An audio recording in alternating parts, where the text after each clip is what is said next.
साथियों नमस्कार, good evening सभी हमारे साथियों को। यूपीपीएससी आरओ एआरओ के लिए जो 2022 की वैकेंसी है, एक डिस्कशन लगातार चल रहा है। आज उसकी तीसरी वीडियो है और आज हम डिटेल चर्चा करेंगे कि जीएस को कम समय में कैसे स्कोर किया जा सकता है। ठीक है, अच्छा स्कोर कैसे बनाया जा सकता है। तो वैसे तो थंबनेल देख करके आप लोग समझ ही गए होंगे कि हम लोग टारगेट करने वाले हैं 80 प्लस का। अब काफ़ी लोग मेरी बात से सहमत और असहमत हो सकते हैं। देखो, मैं इस बात के लिए कभी प्रेशराइज नहीं करूँगा आपको कि आप फॉलो करिएगा, लेकिन रास्ते यही हैं और सही रास्ते यही हैं। अब 80 का स्कोर कम दिख रहा होगा क्योंकि हम लोग 150 में से 90 प्लस का टारगेट बनाते हैं पीसीएस में, लेकिन यहाँ पर हम 140 में से 80 का टारगेट बना रहे हैं क्योंकि हमारा मेन पॉइंट रहेगा हिंदी सेक्शन। तो मैं क्योंकि कम समय की बात कर रहा हूँ, इस बात पे थोड़ा सा ध्यान दें। अगर हम लोगों को कम समय में ज़्यादा अचीव करना है, ज़्यादा मार्क्स लाने हैं, तो हमारे लिए बेटर है कि हम हिंदी सेक्शन पे ज़्यादा ध्यान दें। पिछली वीडियो में मैं बता चुका कि हिंदी को हम किस तरीके से फॉलो करें कि हमारा स्कोर 50 प्लस है। तो अभी क्या करिएगा, 80 प्लस 50 इक्वल्स 130, और ये इतना बेहतर स्कोर होता है कि मैं समझता हूँ कि आप लोग बिल्कुल फाइनल और सेफ जोन में जाएंगे।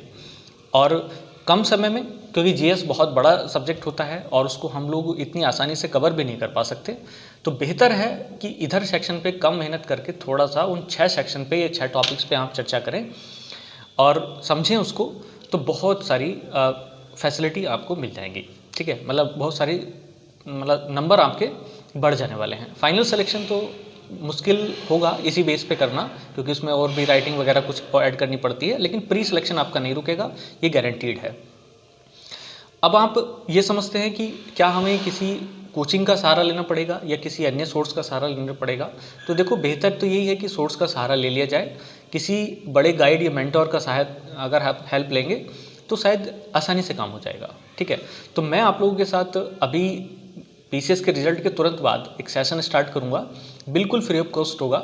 उसमें हम लोग कोई भी इस प्रकार की चीज़ें नहीं करेंगे। एक पूरा ग्रुप बनेगा सेटअप करके, और हम अपनी पूरी मेहनत के साथ, मैं भी पिछले अपने दोनों अनुभवों के साथ, ठीक है, 2016 जिन लोगों को नहीं पता है उसके मेंस के अनुभव के साथ, और 2021 उसका मेंस का रिजल्ट जो अभी फाइनल आया नहीं है, तो इन दोनों अनुभवों के साथ मैं आप लोगों के बिल्कुल साथ साथ वर्क करूँगा। और इस बार हमारा फाइनल टारगेट होगा, अगर किसी वजह से मैं फेल होता हूँ इसमें, तो आप 2022 वाला जो भी टारगेट होगा उसको हम फुल एंड फाइनल तरीके से आर पार करना है काम। ठीक है, तो यही सब रणनीति करते हुए मैं आप लोगों के साथ आज जीएस को कैसे स्टडी करना है वो लेकर के आया हूँ। ठीक, तो चलिएगा, आप उसको फॉलो करिएगा और समझिएगा बात को। पहली बात जो मैं आपको बता चूँगा उस पर फॉलो करिएगा कि आपको, अगर आपका टारगेट है तो आप लोग उन 6 सेक्शन पे जरूर तैयारी करिएगा। वो आपका सेफ जोन है, वो कम तैयारी में ज़्यादा नंबर दिला सकते हैं। ठीक है, चलिएगा, फिर भी हमें जीएस को तो तैयार करना पड़ेगा। जितनी ज़्यादा अच्छे से हो जाए उतना बेहतर है, क्योंकि मेंस में भी वो काम आएंगे। अब क्या करना है, आपको 2 चीज़ें तो रेगुलर करनी है। तो पहले मैं उन 2 चीज़ों को रेगुलर वाली जो हैं उनको बता रहा हूँ, बाकी फिर आप दूसरी चीज़ें करें।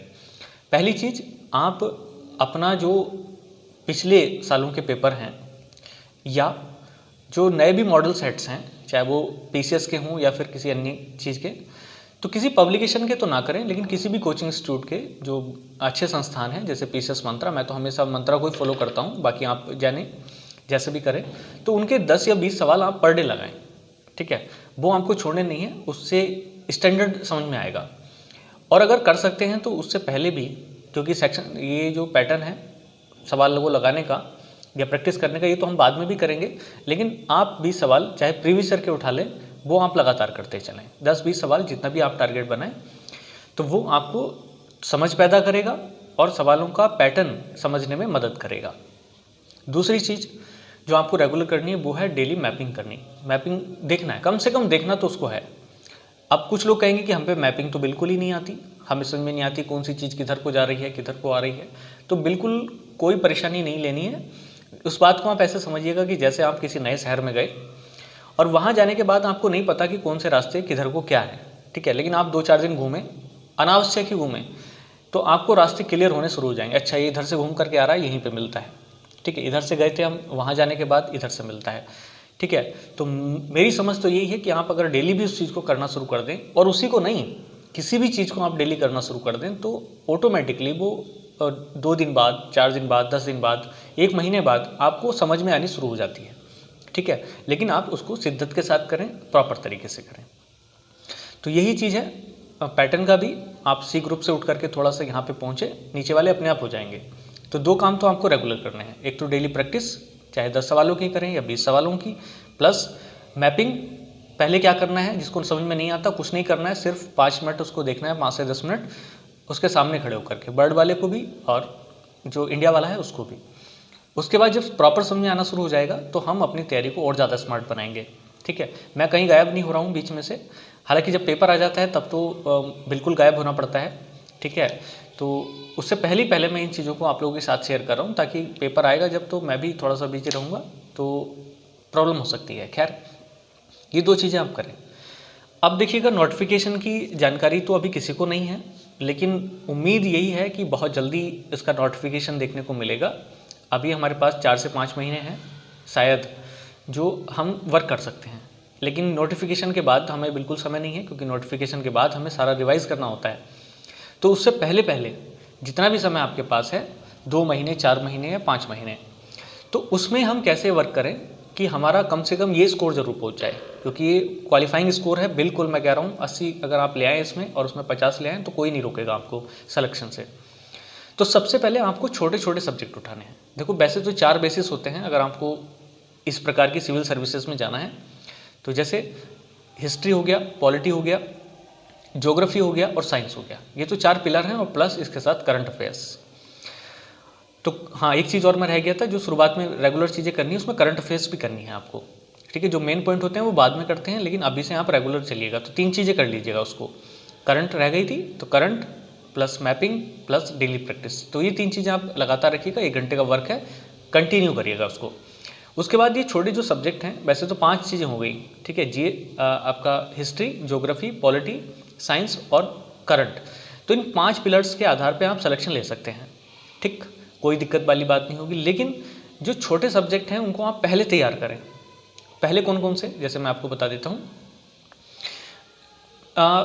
छोटे का मतलब इस सेंस में भी है कि आपकी उस पर पकड़ पहले से ही है। जैसे कुछ लोग होते हैं कि जिनका साइंस का बैकग्राउंड होता है, तो उनके लिए साइंस कवर करना ज़्यादा आसान है और कम समय में अचीव कर सकते हैं। कुछ लोगों का बैकग्राउंड इस प्रकार के सब्जेक्ट का होता है, आर्ट वाला, जैसे किसी की हिस्ट्री होती है, ज्योग्राफी होती है, तो वो उसको जल्दी कवर कर लेते हैं। तो ये भी एक बेसिक पॉइंट होगा, लेकिन इससे भी ज़्यादा जरूरी है पॉलिटी का। पॉलिटी एक ऐसा सब्जेक्ट है, आप इसको सबसे पहले तैयार करिएगा, और इसमें इतना दमखम है कि पूरे में से पूरे नंबर आपको दिला सकता है, ठीक है। बाकी सारे सब्जेक्ट आपसे नंबर छीन सकते हैं, लेकिन ये सब्जेक्ट ऐसा है कि आपको पूरे में से पूरे नंबर दिला सकता है। तो सबसे पहला फोकस आप लोगों का इसी पे होना चाहिए, ठीक। तो सबसे पहली चीज़ यही है। उसके बाद जो आपके छोटे सब्जेक्ट हैं, जैसे एनवायरनमेंट हो गया, ठीक है, वो आप कवर करिएगा। प्लस जो आपका इकोनॉमिक्स है, इकोनॉमिक्स में सारा सेक्शन आपको किताब से नहीं पढ़ना होता है, कुछ बेसिक पॉइंट्स आपको किताब से पढ़ने होते हैं, थ्योरीज, और उसके अलावा जो भी सेक्शन है वो आपका करंट अफेयर्स से कवर होता है। तो करंट अफेयर्स भी एक ऐसा चीज़ है जो आपको वेरिएशन शो करता है, यानी कि हर कोई व्यक्ति उतनी तरीके से तैयार नहीं कर पाता। तो आप अगर इसको तैयार कर लेंगे तो ये आपके स्कोर बढ़ाने में बहुत सारा फायदा करेगा। खैर, आप पॉलिटी को समझें, पॉलिटी को सबसे पहले करना है और अच्छे से करना है। ये कवर की जा सकती है विद इन 1 मंथ और 1.5 मंथ, मतलब 1.5 महीने में आप कह सकते हैं इसको अच्छे से कवर कर सकते हैं, कोई दिक्कत नहीं होगी। जो आपका 2 घंटे का भी टारगेट आप बना करके चले, मैं आपसे बता रहा हूँ, अगर आप जॉब पर्सन भी हैं तो भी आप 2 घंटे का टारगेट बना के चलो। इसमें 2 सब्जेक्ट साथ में लेकर के चलने हैं, और तीसरी घंटे में तो आपको बताया वो 3 चीज़ें जो आपको रेगुलर करनी है, ठीक। तो यहाँ पे 2 घंटे एक बड़ा सब्जेक्ट, एक छोटा सब्जेक्ट ले सकते हैं, या छोटे छोटे सब्जेक्ट को पहले निपटा लें। तो पॉलिटी आप पहले निपटाएं सबसे, एनवायरनमेंट को आप पहले निपटाएं, और आपका जो एग्रीकल्चर का सेक्शन है थोड़ा बहुत, वो आप परीक्षा वाणी से ही निपटा सकते हैं। 1 लाइनर की आती है बुक, उसमें भी निपटा सकते हैं, या किसी अन्य बुक से भी। प्लस पर्यावरण आप उसको निपटा सकते हैं पहले। अब जिसका जो सब्जेक्ट है वो उसको पहले रखे। जैसे किसी का साइंस है तो वो साइंस को पहले निपटा ले, कोई दिक्कत वाली बात नहीं है, ठीक। मैं बस उन चीज़ों की और बात बता रहा हूँ जो 4 या 5 पिलर्स हैं। करंट का तो अभी कुछ नहीं करना, करंट तो आप पढ़ते जाइएगा, इसका तो हम फाइनल में देखेंगे जो भी करना है। अभी 4 सब्जेक्ट, पॉलिटी आपको पहले पढ़नी है, सबसे पहले निपटानी है, और एम लक्ष्मीकांत से ही निपटानी है, इसमें कोई डाउट नहीं है, आप अच्छे से निपटा दें। अब ये 3 चीज़ें जो बचती हैं, और इन 3 चीज़ों को ही हमें समझना है। हिस्ट्री, ज्योग्राफी और साइंस। तो जिनका साइंस बैकग्राउंड नहीं है उनके लिए तो थोड़ा हैवी पड़ेगा। तो पहले हिस्ट्री पे बात करते हैं। तो हिस्ट्री में क्या करना है, आपको उल्टा पढ़ना है। पहले भारत का स्वतंत्रता संग्राम जो 1857 से आपको स्टार्ट करना होता है और 1947 तक, बाद में नहीं पढ़ना। और अगर आपके लिए समय बचता है तो आप पूरी मॉडर्न इंडिया को पहले पढ़ें, फिर उसके बाद एंसेंट को पढ़ें, फिर मिडिएवल को पढ़ें। मैं अपनी समझ से बता रहा हूँ, बाकी आपकी समझदारी है जैसे आप पढ़ना चाहें। तो सबसे पहले अगर बहुत ही समय कम है तो कम से कम भारत का स्वतंत्रता संग्राम आप पढ़ें, लेकिन समय है आपके पास तो पूरी मॉडर्न इंडिया को पहले पढ़ें। और भी ज़्यादा समय है तो एंसेंट को पढ़ें, और भी ज़्यादा समय है तो आप जो मिडाइवल भी है उसको भी पढ़ डालें, कोई दिक्कत वाली बात नहीं होगी। ठीक है, ये पूरा सेक्शन है। और इसके बाद हम बात करते हैं उस पे ज्योग्राफी पे। तो ज्योग्राफी में क्या है कि आधा सेक्शन तो आपका मैपिंग से कवर होगा, उसमें आपको नो डाउट यानी कि 50% सेक्शन आपका जो है मैपिंग से कवर हो जाएगा। और जो 50% का सेक्शन है वो आप किसी भी बुक से, बर्णवाल की बुक से भी कर सकते हैं या फिर परीक्षावाणी की बुक से भी कर सकते हैं। जो भी आपको अच्छा लगे वैसी बुक से आप उसको निपटा डालें, कोई दिक्कत नहीं है। तो इसका भी हमें पूरा सेक्शन नहीं करना, उसका भी निचोड़ पड़ जाएगा। उसके बाद जो साइंस है, साइंस को जैसे आप समझें, साइंस के 3 सेक्शन है। केमिस्ट्री होती है, फिजिक्स होती है, बायोलॉजी होती है। तो बायोलॉजी एक थोड़ा सा लंबा चैप्टर है, हर कोई नहीं पढ़ता है, मतलब लंबा प्रक्रम कह लीजिएगा। सबसे छोटा केमिस्ट्री का पोर्शन आता है, उसको पहले कवर कर सकते हैं।